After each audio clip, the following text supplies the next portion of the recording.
Hey, my name is Justin Conway. Today I'm going to cover how to find or check for repeated words in Microsoft Excel.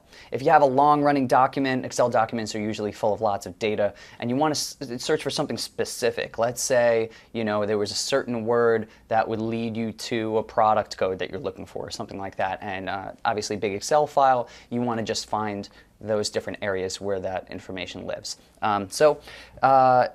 In this document here, I laid out a simple phrase that most people have heard of.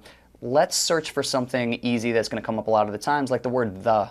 So what we would do is just open the find function, which is either Command F if you're using a Mac, or you can go into Edit and go into Find, and then just type the word exactly as you'd like to find it, and click Find Next.